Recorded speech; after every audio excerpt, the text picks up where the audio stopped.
अस्सलामुअलैकुम नाज़रीन। उम्मीद करता हूँ आप खैरियत से होंगे। जैसा कि आपको पिछली वीडियो से मालूम हुआ होगा कि आजकल हम राइटिंग एनालिसिस पे बात कर रहे हैं, तो आज की ये वीडियो भी राइटिंग एनालिसिस के हवाले से है। आपको पिछली वीडियो में चंद बातें बताई थी और आज की इस वीडियो में चंद और बातें आपके गोश गुजार करूँगा। आज हम बात करेंगे राइटिंग एनालिसिस के हवाले से मार्जिन लाइन जो पॉइंट है इस पर बात करेंगे। आप देखते हैं कि कोई शख्स इंग्लिश राइटिंग में लेफ्ट साइड से जगह छोड़ता है, यानी जब वो लिखना शुरू करता है तो लेफ्ट से मार्जिन लाइन से स्पेस छोड़ता है।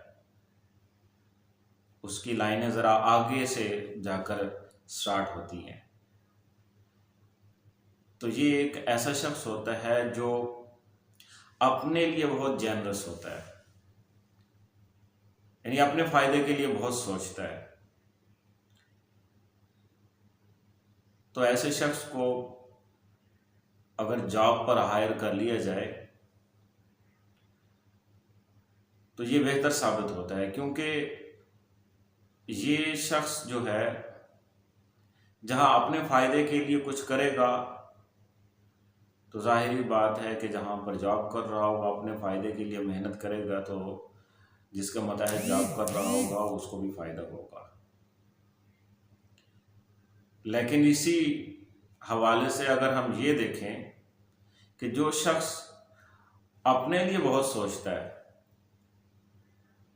दूसरों के लिए नहीं सोचता, रिलेशनशिप के लिए ऐसा शख्स फायदेमंद साबित नहीं होता।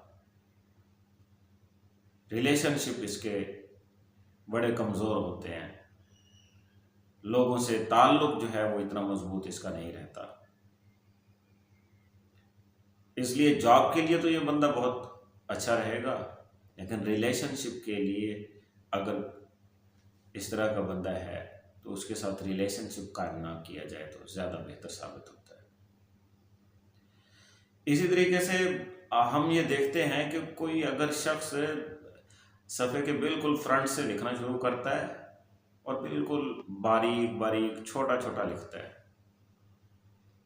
ऐसे शख्स बुनियादी तौर पर कंजूस बहुत होते हैं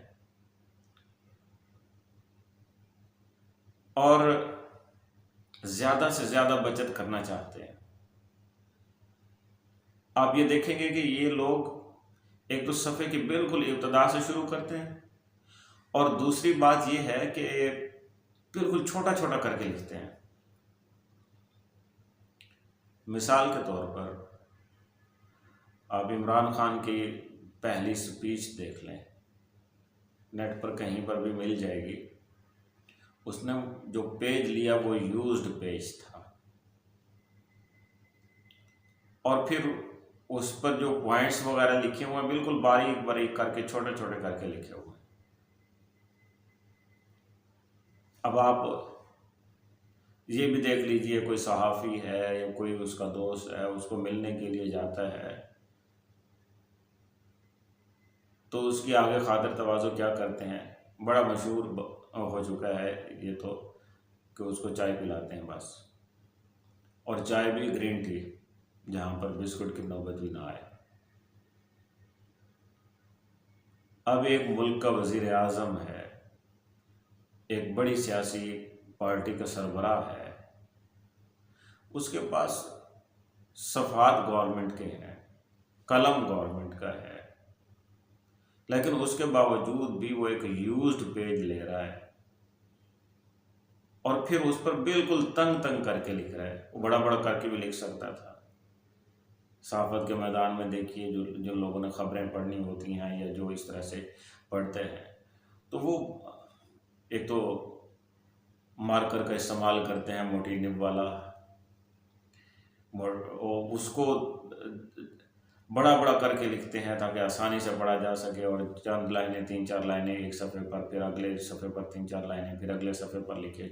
बहुत सारे सफ़ात पर एक थोड़ा सा जो है वो मजमून लिखना है तो बहुत सारे सफ़ात पर लिखा हुआ होगा। तो उनको पता है कि ये पेज कोई उनके अपने नहीं है, उनको तो सरकारी खाते में मिल गए हैं, और वो फिर बड़ा बड़ा करके लिखते हैं।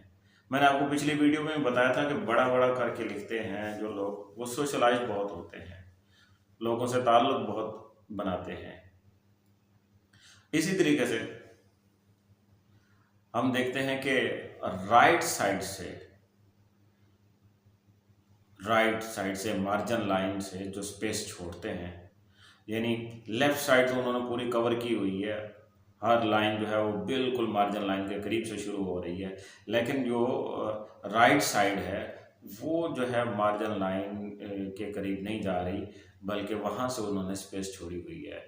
तो ऐसे लोग दूसरों के लिए बड़ा अच्छा सोचते हैं, सोशलाइज बहुत होते हैं, और ऐसे लोगों को ज़हनी परेशानियां बहुत कम रहती हैं, क्योंकि इनका हल्का हबाब बहुत वसी होता है।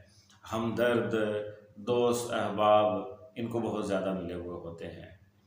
तो एक ऐसा शख्स है, ये ऐसा शख्स जो राइट साइड से जिन स्पेस छोड़ता है, जो सोशलाइज्ड है, जो मोहब्बतें बांटने वाला है, लोगों के साथ ताल्लुकात ज़्यादा जोड़ता है, रखता है, रिलेशनशिप के लिए भी अच्छा रह जाता है, और फिर जो है बिजनेस में ये बड़ा कामयाब साबित होता है।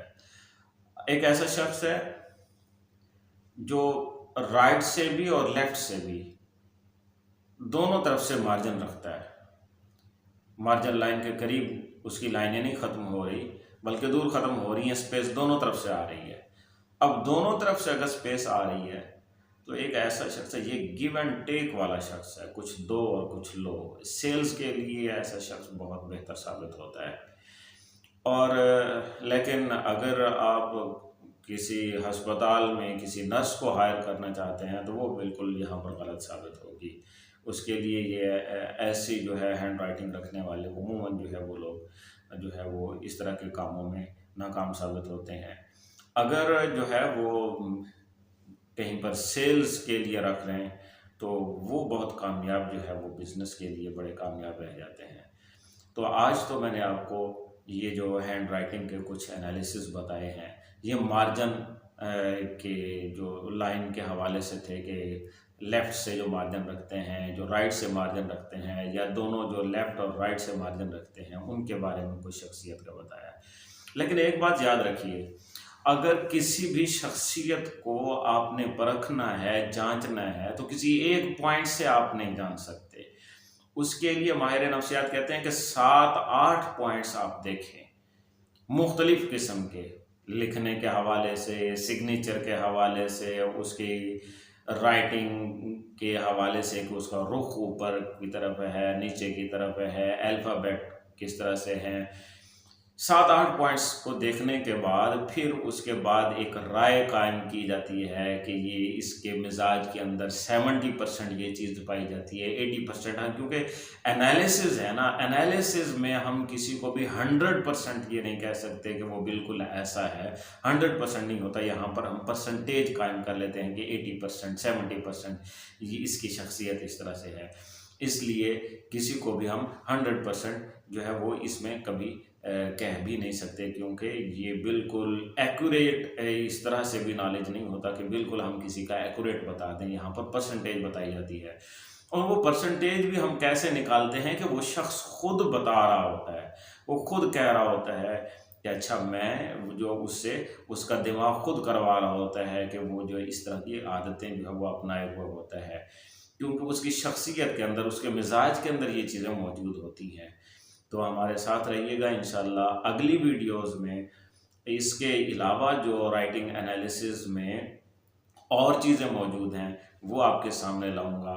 तब तक के लिए इजाज़त दे दें। जिन्होंने हमारा चैनल सब्सक्राइब नहीं किया वो हमारा चैनल सब्सक्राइब कर दें, लाइक के बटन को दबा दें, और कमेंट में अपनी राय ज़रूर दीजिएगा। वस्सलाम, शुक्रिया।